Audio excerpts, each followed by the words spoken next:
Bismillahirrahmanirrahim. Assalamualaikum warahmatullahi wabarakatuh.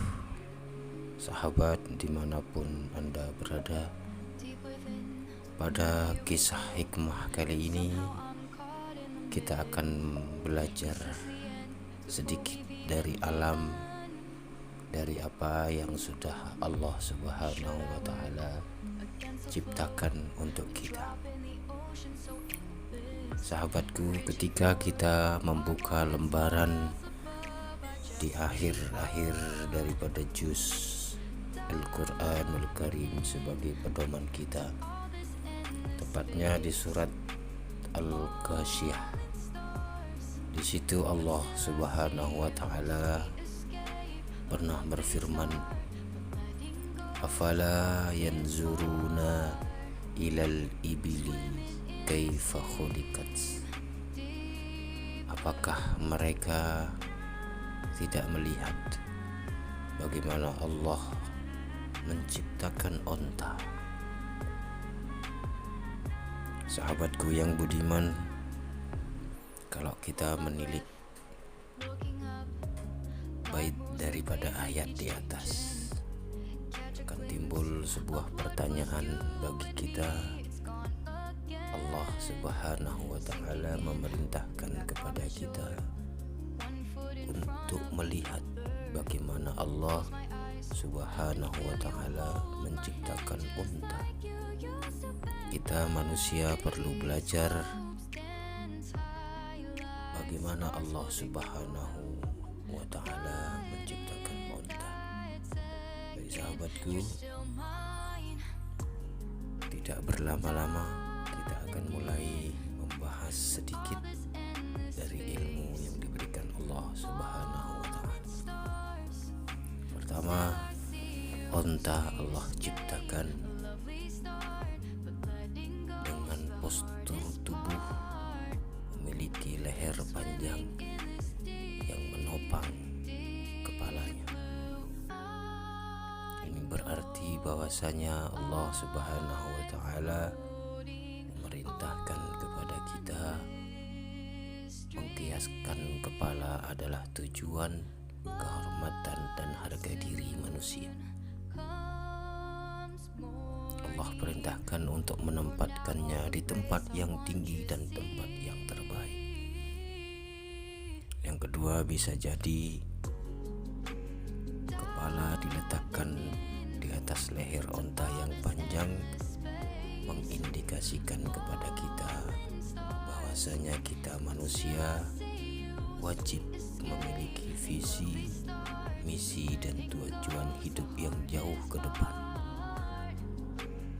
Karena mustahil onta akan bisa melihat jauh ke depan apabila tidak dikaruniai leher yang panjang. Demikian juga pelajaran bagi kita manusia. Hendaknya kita manusia memiliki visi, misi, tujuan hidup yang jauh ke depan. Sebagai ilustrasi, saya ambilkan contoh ketika kita memiliki tujuan berlibur ke Bali ataupun ke Lombok. Ketika kita memiliki modal seadanya, visi seadanya, otomatis maka visi dan tujuan itulah yang akan kita dapatkan. Yang kedua, Allah Subhanahu wa Ta'ala menciptakan unta dengan keistimewaan. Di dalam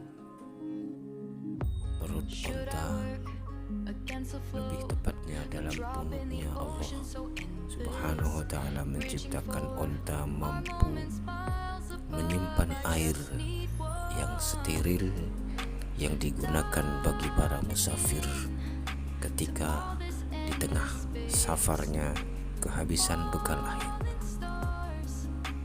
Hal ini sangat-sangat bermanfaat untuk seorang musafir. Dan seperti yang kita ketahui, onta hidup di padang pasir yang sangat-sangat tandus. Ia melintasi dan melewati gurun pasir yang begitu jauh dengan perbekalan yang ada di dalam perutnya. Artinya sebelum onta melangkah jauh melakukan safar ataupun perjalanannya, ia sudah siap karena ia memiliki bekal. Hikmah yang kita bisa ambil adalah kita sebagai manusia juga diperintahkan oleh Allah Subhanahu wa Ta'ala. Dunia ini sangat-sangat gersang, bagaikan gersangnya padang pasir. Kalau kita tidak mengambil bekal untuk berbekal di alam dunia, niscaya kita akan menjadi orang-orang yang tak punya bekal dan tak akan pernah mampu menggapai tujuan. Saya kembali kepada cerita ketika kita berlibur ke Bali. Kita hanya memiliki bekal 1 juta misalnya. Apa yang akan mampu kita lakukan perjalanan biasa kelas ekonomi? Berbeda ceritanya dengan ketika kita memiliki modal ataupun bekal yang banyak dan berlimpah. Niscaya kelas eksekutif VVIP akan mampu kita tempuh menuju perjalanan dan tujuan kita. Semakin banyak modal bekal yang kita persiapkan, maka akan semakin indah, semakin ringan hidup yang akan kita tempuh.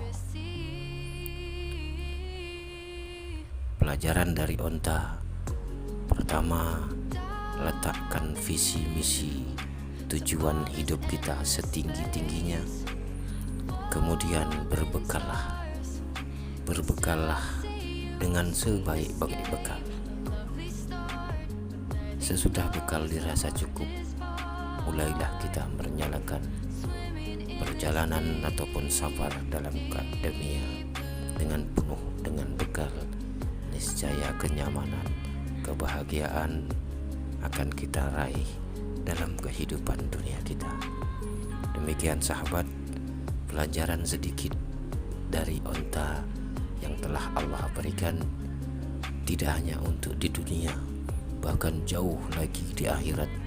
Allah memerintahkan kita untuk berbekal, dan sebaik-baik bekal adalah takwa. Fatazawwadu fa inna khairaz zadit taqwa. Selamat berbekal, selamat menempuh kehidupan yang penuh dengan terjal dan aral rintangan. Semoga kesuksesan selalu bersama kita. Sebelumnya, jika channel ini bermanfaat, jangan lupa untuk mengklik subscribe, komen, dan share. Demikian sahabatku. Assalamualaikum warahmatullahi wabarakatuh.